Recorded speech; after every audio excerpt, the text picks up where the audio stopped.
Ah, Yes, merci. il était bien.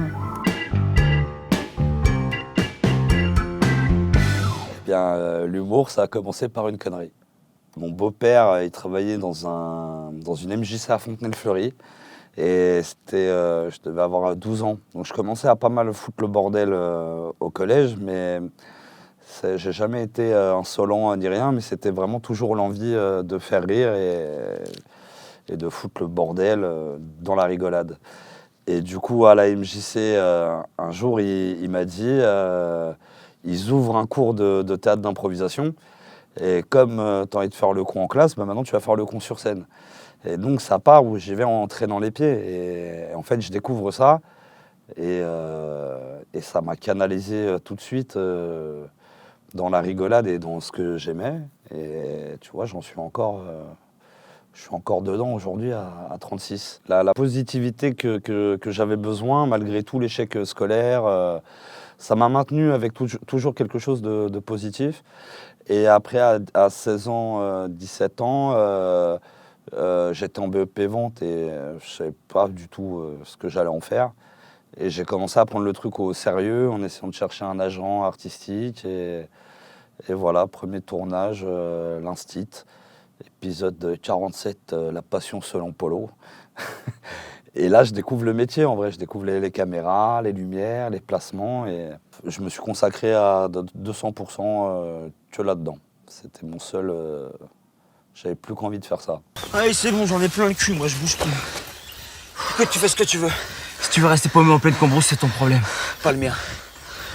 Putain, attendez-moi. Ouais, nature, ça me fout les jetons. José, allez. Fais chier, Bob, hein. Je ris parce que je pense que j'ai conscience que, au-delà du métier, en fait, tout peut s'arrêter demain. On peut mourir demain. Je veux pas avoir de regrets. Donc en vrai, moi, je suis très conscient que la vie, c'est fragile et qu'il faut en profiter. Et il y a plein de choses qui m'énervent parce que il y a beaucoup de prises de tête, de plein de choses. Parce que des fois, j'ai l'impression que l'homme oublie que en fait, on gère rien. Voilà. Moi, il y a des choses où j'ai pas ces notions-là. La retraite, par exemple, je ne sais pas ce que ça veut dire. Pour moi, c'est impensable de me dire bah, je vais travailler et à 60 ans, je vais être tranquille. Parce que je suis déjà en train de me demander si demain, je suis encore là. Donc, c'est vraiment un rire juste de kiffer la vie, hein. Voilà, tout simplement. Mais je pense que oui, on devient peut-être plus drôle et on aime plus rire quand on accepte certaines choses. La mort, le fait d'être nul, voilà, parce que ça arrive, c'est bien de se dire ah, je suis une merde, voilà, c'est pas grave, hein. C'est des choses qui arrivent. Mais je pense que c'est lié. Je pense que c'est lié. Puis c'est le truc je trouve que de donner le rire, pour moi, c'est l'émotion la plus sympa à donner à l'autre, en vrai. Je préfère, c'est ce qui me plaît. J'adore voir les gens rire. Ce que je savais pas, mais quand tu manges beaucoup, tu grossis. Ah, mais ça, c'est pas écrit sur les emballages. Ah, sur les clubs, tu sais, il y a des chicots pourris, des poumons dégueulasses, t'es prévenu. Donc je pense qu'ils devraient mettre des photos de gros monsieur en maillot de bain sur les paquets de chips, tu vois, avec écrit « T'es sûr ?» Et là... Tu fais pas rire, tu fais pas rire des gens de 30 ans, pareil que des enfants. En fait, j'ai beaucoup de mal à taper large. Alors tant mieux si je fais un truc qui fait rire de 7 à 90 ans. Mais en vrai, je pense que il faut quand même cibler les choses. Qui on veut faire rire à quel moment. Voilà. Donc moi, en vrai, je me prends la tête. Forcément que tu vas pas faire les mêmes blagues à des personnes âgées qu'à des enfants. Donc moi, je suis très protocolaire, on va dire, dans l'humour. Par exemple, mon spectacle, ce que je fais sur scène, c'est typiquement, ça s'adresse à mes amis et à ma tranche d'âge, à ma génération. Voilà. Donc après, si ça plaît à d'autres générations, à des plus jeunes et des plus vieux, tant mieux. Mais t'es obligé d'avoir un objectif de qui tu veux faire rire.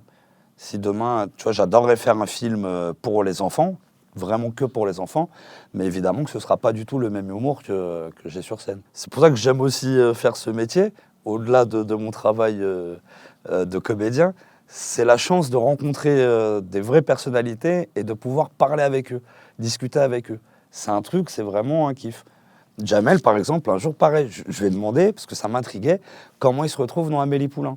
Qu'est-ce qui fait qu'il est dans Amélie Poulain? Et là, il me raconte. Et je te jure que ça peut pas être écrit. Et là, il est dans le taxi, il y a Jeunet qui l'appelle, et lui, il est en pleine patate avec son spectacle et tout, il veut pas aller au casting, il s'en fout. Mais l'autre, il l'appelle, il dit, il fait chier, vas-y, je vais y aller quand même. Donc il y va, Pignon, lui, il improvise, il rigole. Et le mec, il lui dit, t'es parfait pour le rôle, et hop, le voilà dans Amélie Poulain. T'as une lignon, face de fion. Collignon, t'as cagnon. Collignon. En fait, à chaque fois, je me dis, bon, pourvu que ça dure, j'ai de la chance de rencontrer aujourd'hui des gros réals. J'ai des propositions très, très, très sympas et qui me donnent beaucoup envie. C'est con ce que je vais te dire, mais c'est un peu comme... c'est un peu comme les Pokémon. Mettez pas ça, putain. En fait, il y a un truc, tu vois, quand je fais le sens de la fête, c'est Bakri, je me dis, c'est fait. Après, je fais le film avec Agnès Jaoui. Et tu vois, c'est peu importe le projet, mais c'est encore une fois, c'est de jouer avec, pour moi, j'estime les grands et les grandes de ce pays, tu vois. Donc à chaque fois, je me dis, j'espère que je vais faire un film avec Bellucci, Depardieu, Gérard Lanvin. Et après, je me dis, bon, bah, tu vois, je croise les doigts qu'il y ait le projet qui me fera les rencontrer. Et après, pour moi, avec les gens avec qui je grandis, je prends beaucoup de plaisir à grandir avec les miens. Varante et Tom, avec qui j'ai fait Inséparables, tu vois. Là, ont fait leur 3e film. Mehdi Idir et Grand Corps Malade, que je connais depuis 12 ans. Et de nous voir grimper tous ensemble, je prends beaucoup de plaisir à ça. Donc voilà, pourvu que ça dure. Hein.